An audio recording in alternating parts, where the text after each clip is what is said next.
اویس کرنی رضی اللہ تعالیٰ عنہ، حضرت اویس کرنی رضی اللہ تعالیٰ عنہ حضور کے زمانے میں تھے، ایمان بھی قبول کر لیا تھا، صاحب ایمان تھے، مسلمان تھے، لیکن بوڑھی والدہ اور اس کی بیماری کی وجہ سے اپنے قبیلے سے چل کر مدینہ نہیں آ سکے، اور پوری زندگی میں کبھی کوئی ایسا موقع نہیں ملا کہ حضور کا ساتھ مل جائے، حضور کی مجلس میں شرکت ہو جائے، حضور کو اپنی آنکھوں سے دیکھ لے، حضور کی کوئی بات سن لے، ایسا موقع نہیں آیا۔ حضور سے بے پناہ محبت تھی۔ تاریخ میں آتا ہے کہ جب غزوہ احد کا معرکہ پیش آیا اور حضور کے دندان مبارک شہید ہوئے، کسی کافر نے پتھر چلایا جو آپ کے چہرے پر آ کر لگا تو آپ کے دندان مبارک دانت ٹوٹ گئے۔ حضرت اویس کرنی رضی اللہ تعالی عنہ کو جب معلوم ہوا تو انہوں نے اپنے دانت خود توڑ لیے کہ جب میرے آقا کے دانت ٹوٹ گئے تو میں دانت رکھ کے کیا کروں گا۔ لیکن وہ صحابی نہیں، صحابی نہیں، وہ تابعی ہے۔ انہوں نے حضور کو نہیں دیکھا تھا، صحابہ کرام کو دیکھا تھا، اور حضور کو جو دیکھے وہ صحابی اور جو صحابہ کو دیکھے وہ تابعی۔ حضور نے ایک موقع پہ فرمایا تھا کہ کبھی اگر اویس سے ملاقات ہو تو اپنے لیے مغفرت کی دعا کروانا، اور یہ بات کہی کس کو تھی؟ حضرت عمر کو اور حضرت علی کو، کہ اویس کرنی سے ملاقات ہوگی تو تم اس سے ملاقات کرنا اور اپنی مغفرت کی دعا کروانا۔ آپ اندازہ کرو کیا مقام ہوگا ان کا۔ حضرت عمر رضی اللہ تعالی عنہ کا زمانے خلافت تھا، حج میں پہنچے تھے اور مینا کے میدان میں قیام تھا۔ حضرت عمر رضی اللہ تعالی عنہ نے حضرت علی کو ساتھ لیا اور تلاش کرنا شروع کیا کہ فلاں قبیلے کے لوگ آئے ہیں۔ کہا کہ آئے، بولے سب کو بلا لو۔ تو اس قبیلے کے تمام لوگوں کو بلایا، پھر پوچھا کہ تم میں فلاں شاخ سے کون تعلق رکھتا ہے؟ وہ کھڑے رہے، باقی سب بیٹھ گئے۔ لوگوں نے اسی طرح کیا۔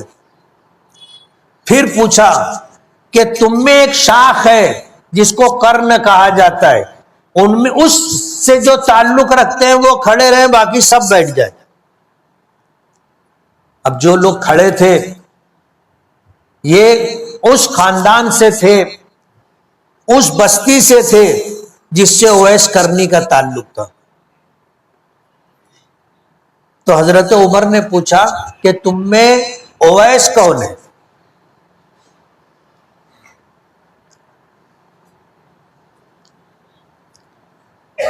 تو سبھی خاموش رہے، کسی نے جواب نہیں دیا۔ ایک شخص نے پوچھا کہ امیر المومنین، آپ کو اویس سے کیا کام ہے، کیوں پوچھ رہے ہیں؟ تو حضرت عمر نے جواب نہ دیتے ہوئے پوچھا کہ تم کون ہو؟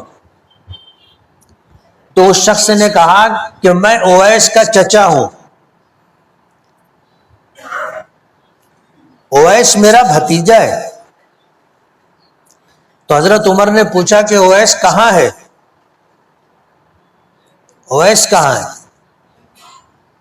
تو انہوں نے جواب یہ دیا کہ وہ تو اونٹوں کو لے کر کے گئے ہیں چرانے کے لیے۔ پوچھا کدھر گئے؟ اونٹوں کو چرانے کے لیے گئے، کس سمت گئے؟ تو بتایا کہ وہ تو عرفات کی طرف گئے۔ کہا کہ حلیہ کیسا ہے، عمر کتنی ہے، جسم کیسا ہے، رنگ کیسا ہے؟ تو انہوں نے بتایا کہ دبلا پتلا جسم ہے، نکلتا ہوا قد ہے، رنگ کالا ہے۔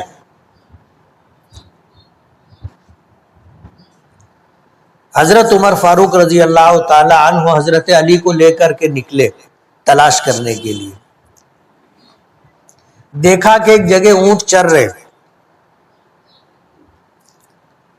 اور جو حلیہ بتایا گیا تھا اس حلیے کا ایک آدمی ایک درخت کے سائے میں لیٹا ہوا ہے. یہ دونوں وہاں پہنچے, جا کر سلام کیا تو اس نے جواب دیا. جواب دینے کے بعد انہوں نے پوچھا کہ تم کون ہو؟ تو اس نے کہا کہ میں تو فلاں قبیلے سے تعلق رکھتا ہوں. کہا کہ تمہارا نام کیا ہے؟ وہ بولے اویس نام ہے. پھر اس نے پوچھا کہ آپ میرا نام کیوں پوچھ رہے ہو؟ آپ کو مجھ سے کیا کام ہے؟ جب یہ تعین ہو گیا کہ یہی اویس کرنی ہے تو حضرت عمر اور حضرت علی ان دونوں صحابہ کرام نے کہا کہ آپ ہمارے لیے مغفرت کی دعا کریں, مغفرت کی دعا کریں. تو اس نے پوچھا کہ آپ کون ہو؟ تو حضرت علی نے بتایا کہ یہ مسلمانوں کے امیر حضرت عمر فاروق رضی اللہ تعالی عنہ. تو اس نے پوچھا, فوراً کھڑے ہو گئے وہ اور پوچھا کہ آپ کون ہیں؟ بولے میں علی ہوں.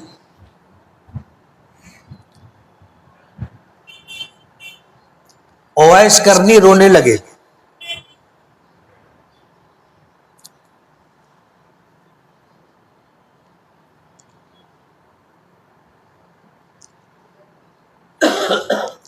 ظاہر بات ہے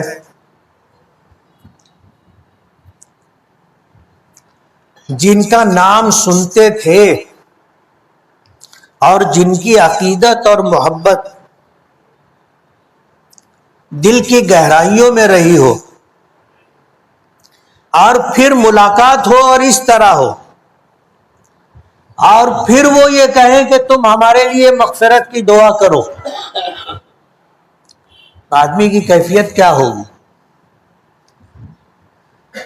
رونے لگے اور کہا کہ میں نہیں, آپ میرے لیے مغفرت کی دعا کریں. تو حضرت عمر فاروق رضی اللہ تعالی عنہ نے بتایا کہ حضور پاک صلی اللہ علیہ وسلم نے ہم سے تذکرہ کیا تھا تمہارا,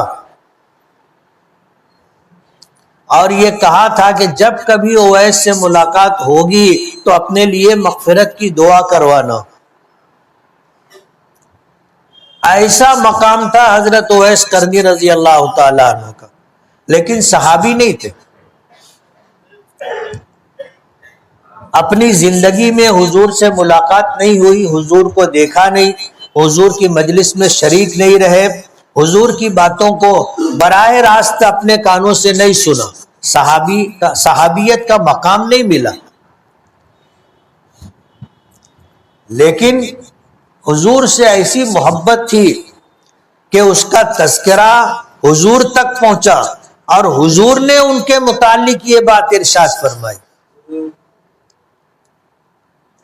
تو صحابہ کرام کا بہت بلند مقام, بہت بلند مقام, اور ان سے عقیدت, ان سے تعلق, ان سے محبت رکھنا حضور سے محبت رکھنے کی علامت ہے. حضور نے یہ پیمانہ دیا, فمن احبہم فبحبی احبہم, کہ جو کوئی میرے صحابہ سے محبت کرے گا وہ اس لیے محبت کرے گا کہ اس کو مجھ سے محبت ہے, اور جو میرے صحابہ سے بغض اور دشمنی رکھے گا وہ اس لیے ان سے دشمنی اور بغض رکھ رہا ہے کہ اس کو مجھ سے بغض اور دشمنی. اس لیے انبیاء کرام علیہم الصلاۃ والسلام کے بعد سب سے بلند تر مقام صحابہ کرام کا ہے.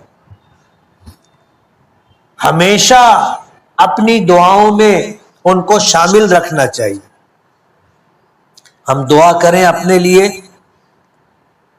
تو حضرات صحابہ کرام ہیں, تابعین ہیں, تبع تابعین ہیں, بزرگان دین ہیں, اولیاء کرام ہیں, ان کے لیے بھی دعا کرنا چاہیے. اور اس لیے دعا کرنا چاہیے کہ یہ اللہ کے محبوب ہیں, ایک